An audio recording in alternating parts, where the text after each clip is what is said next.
Hello student, आज हम करने वाले हैं प्रैक्टिकल एंड गेट। आज हम एंड गेट का प्रैक्टिकल करने वाले हैं और इसको करने से पहले हम लोग थोड़ा सा सर्किट को एनालाइज करते हैं। ठीक है, सर्किट डायग्राम को जरा देखो। और हमने जो एंड गेट बनाया है वो हम लोग बनाएंगे ट्रांजिस्टर का यूज़ करके, BC547 ट्रांजिस्टर का यूज करके हम लोग एंड गेट बनाएंगे। ठीक है, इसका सर्किट डायग्राम कुछ इस प्रकार है। यहाँ पर एक लगा हुआ है ट्रांजिस्टर, एक ट्रांजिस्टर यहाँ लगा हुआ है और थोड़ा सा ध्यान से देखो, ये LED लगी हुई है, इसी से हम लोग ने आउटपुट देखना है। ठीक है, उसके साथ ये 150 ओम का रेजिस्टेंस लगाकर उसको ग्राउंड कर दिया है और ये जो 150 ओम का रेजिस्टेंस है ये इस वाले ट्रांजिस्टर के एमीटर के साथ जोड़ के इसको ग्राउंड कर दिया है। ठीक है, इसके बेस से 10 किलो ओम का रेजिस्टेंस लगाया है। यहाँ पर एक स्विच लगा हुआ है और ये आपका V है, यानी ये A है और ये V है, ये दो इनपुट हैं और ये Y यहाँ पर आउटपुट है। क्योंकि इसका फॉर्मूला कुछ इस प्रकार है, Y बराबर A इंटू वी, वाई बराबर A इंटू वी, ये एंड गेट का फॉर्मूला होता है। तो A ये है, A और V ये दोनों इनपुट हैं, यहीं से हम लोगों को सिग्नल देना है।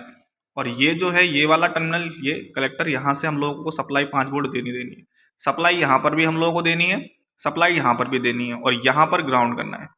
और ये लगे हुए हैं, एक स्विच ये लगा हुआ है, एक स्विच ये लगा हुआ है और यहीं से हम लोगों को सिग्नल देना है। ठीक है, सिग्नल कैसे देंगे? सिग्नल आपको यहाँ पर 0 या 1 देना है। ठीक है ना, 1 का मतलब यहाँ पर स्विच को ऑन कर देना है तो सप्लाई इसके अंदर आने लगेगी बेस की तरफ। अब स्विच को ऑफ कर दोगे तो यहाँ से सर्किट ब्रेक हो जाएगा, तो सप्लाई बेस तक नहीं आएगी।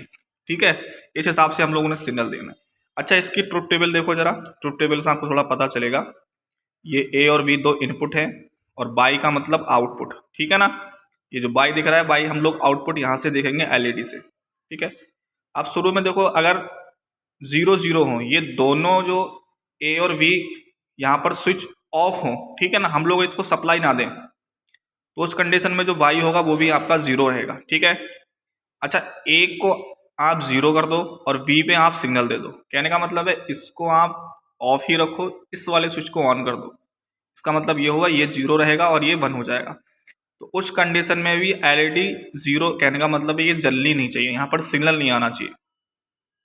ठीक है, फिर तीसरी कंडीशन है A को सिग्नल देना है, V को 0 रखना है। ठीक है, तब भी ये कंडीशन जो आउटपुट में आएगी वो 0 आएगी, LED ग्लो नहीं करेगी। ठीक है, और जो लास्ट वाली कंडीशन है वो है आपकी 1 1, यानी दोनों कंडीशन में 1 1 आएगा।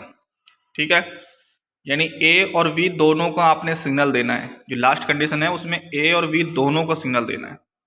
A और V दोनों को सिग्नल देने के बाद जब आप देखोगे तो बाई पे सिग्नल आएगा, क्योंकि A इंटू वी करोगे तब भी वो 1 ही रहेगा।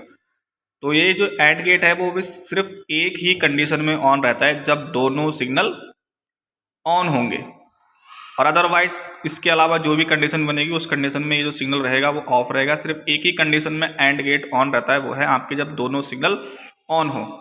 ठीक है, और इसका जो सिंबल है वो कुछ इस प्रकार बनता है, A और B इनपुट को दर्शा रहे हैं और ये जो बाई आउटपुट।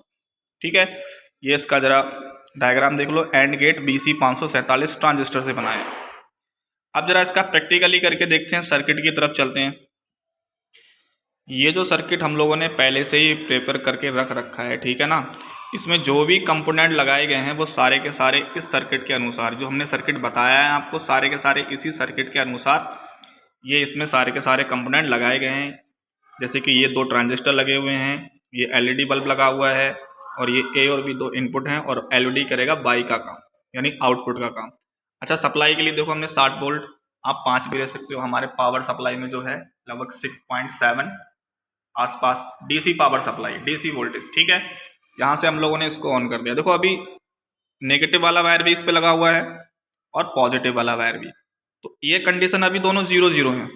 ठीक है, थोड़ा सा ट्रुथ टेबल आप देखोगे, मैंने बताया था कि 0 0 पे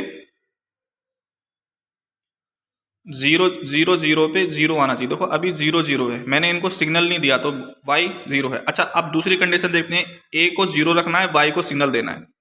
तो A 0 है, इसको सिग्नल नहीं देना, Y को सिग्नल देना है। ये मैंने प्रेस कर दिया, देख रहे हो, ये मैंने प्रेस कर दिया, कोई मूवमेंट नहीं हुआ, क्योंकि इस पे भी आउटपुट 0 ही आएगा।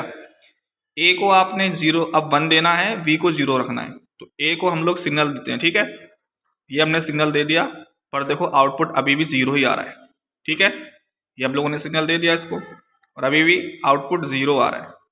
अब चौथी जो कंडीशन है वो ये है कि दोनों ए और बी दोनों को इनपुट यानी सिग्नल दिया जाए, तो आउटपुट में आउटपुट आना चाहिए।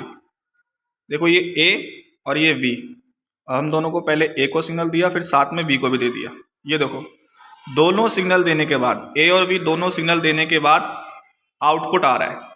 ठीक है, हटा दिया, स्विच बंद कर दिया। अब स्विच को जैसे ही ऑन करूंगा, दोनों स्विच एक साथ, दोनों स्विच, क्योंकि ए और बी दोनों को सिग्नल देना है, ए को भी दे दिया, बी को भी दे दिया, देखो ऑन हो गया।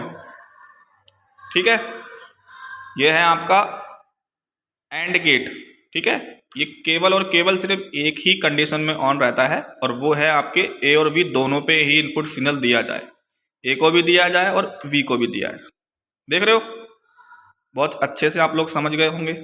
ठीक है।